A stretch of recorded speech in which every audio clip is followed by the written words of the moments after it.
been zoning, I've been zoning.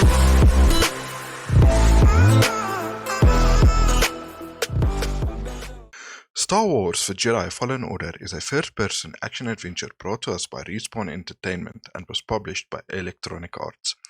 The story starts 5 years after the Great Jedi Purge and the rise of the Empire as depicted in Star Wars Episode 3 Revenge of the Sith, where all remaining Jedi are in hiding from the Empire.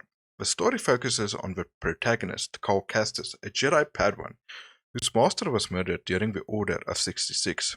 Cal is hiding on a junkyard planet Baraka, where he is working as a scrapper salvaging ships from the Clone Wars, but soon finds the Empire Inquisitors on his trail. While on the run, Cal gets picked up by a former Jedi who informs him that there might be hope to rebuild the Jedi Order.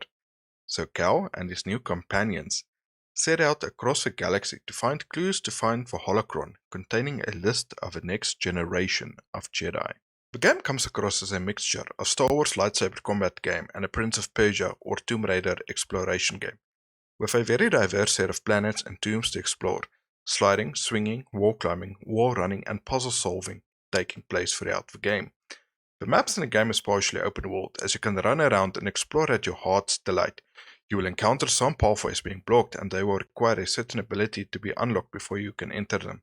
This will require you to return to previous planets to explore new paths that is opened up. The planets range from a wide range of biomes, switching from deep forests to mountain ranges to ice planets, all of which have their own unique look and feel to them. During your exploration, you will encounter many chests and forced echoes. Chests will unlock more lightsaber mods, clothing and paint jobs for the Mantis and BD-1, while forced echoes can give you higher health or force reserves. You will also encounter many enemies along the way, giving you ample opportunity to put your custom aesthetic modded lightsaber to good use. Villains will range from easy defeatable stormtroopers to not so easy bugs, giant creatures and encounter with inquisitors. The game will heavily focus on perfect timed dodges, blocks and parries when encountering foes. The fighting choreography in the game is excellent and fun to watch. Your lightsaber and force powers will be your only weapons you have. In the game, your force powers will consist of a force freeze, force push and force pull. Although you are not given a lot of abilities, they do come in handy and you can use them in a number of ways during the battle and puzzle solving. The game rotates through exploring, puzzle solving and combat periodically, so you never feel like you're doing too much of one thing at a time. In the game, you meet with a limited but interesting cast. Sarah Junda, a former Jedi, she takes the role as mentor for Cal. Even though she has a dark past which she does not like to talk about, she takes the role of motivating and guiding Cal. Her character is interesting and she even experiences character development in the game. Grease Dritus, a Latero alien. He quickly bonds with Cal but shows a dislike for droids on his ship. Grease mostly provides comic relief to the game. He likes bragging about his piloting skills. Despite his bug-like appearance and 4 arms, he displays a great amount of fear for the nature and the planet of Dathomir as a whole. Nyssa Marin, her character is limited. You only get to spend a limited time with her, mostly due to her joining the crew at such a late state within the game, although she does prove useful, and she is trained in a branch of the Force known as magic. She uses her magic to help the crew and save Cal's life later on in the game. I wish you could explore this character more. What Star Wars story is complete without your faithful droid by your side, or in the case of BD-1, sticking to your back? BD-1 and Cal quickly becomes inseparable from one another, as he accompanies Cal on his journeys. This little, yet cute-looking droid proves most useful, being navigator, torch, research, medical, and slash droid. The music in the game is good. When I first heard the music, it sounded a lot like John Williams, but was a little off. After watching the bonus content on the game, you learn that the composer was heavily inspired by John Williams, making use of a lot of his methods and instruments to produce a score for the game, but it still sounds great. The opening of the game and the battle arena fight features a song from the Mongolian rock band, The Who, a specially composed soundtrack with a made-up language for the game. Issues in the game. The game has minimal bugs in the game. You will encounter the wall here and there where you can pass through, but overall, not too much. Bigger issues in the game is mostly of a performance issue. Game seems to be struggling a lot with keeping its frame rate constant, with frame rates dipping way low at some points.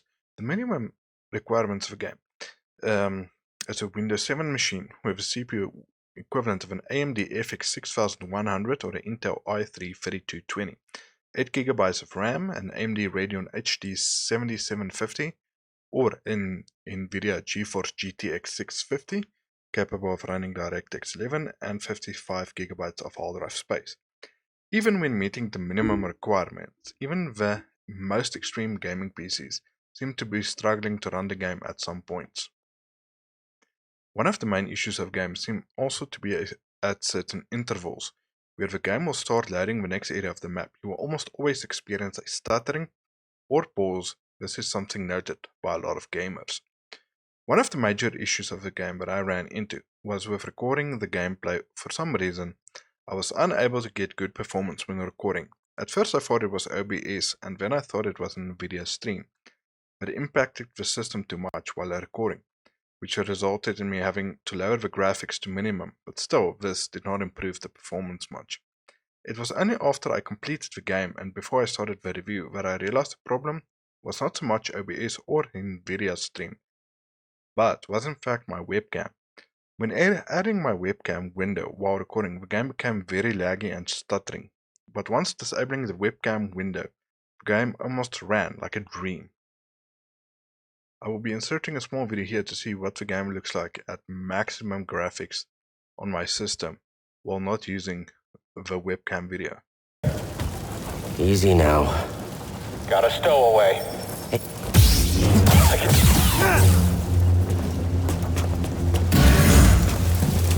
Hear that over the comm? A Jedi? Stay sharp. They won't get past us. It's the traitor. Blast them. Am I all that's left? We got him. Contact confirmed. Shoot to kill. You aren't leaving here alive. Tracking target. Got one of us. Oh, I thought I'd be the last one. I've sealed the cargo door.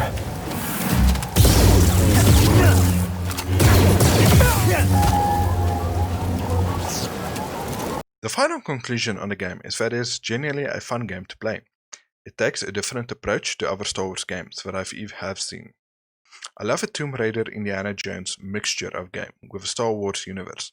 The gameplay is fun and exciting. The performance does leave something to be desired, but I'm sure that could be fixed with updates in the future. I would really recommend the game if you have a love for Star Wars games in general, and I definitely give it a rating of 9 out of 10. And that brings us to the end of the review. If you liked this video, please give a like, and if you did not like it, leave a thumbs down. But please comment on what you'd like or disliked, or if you have any suggestions, please leave them in the comment section down below.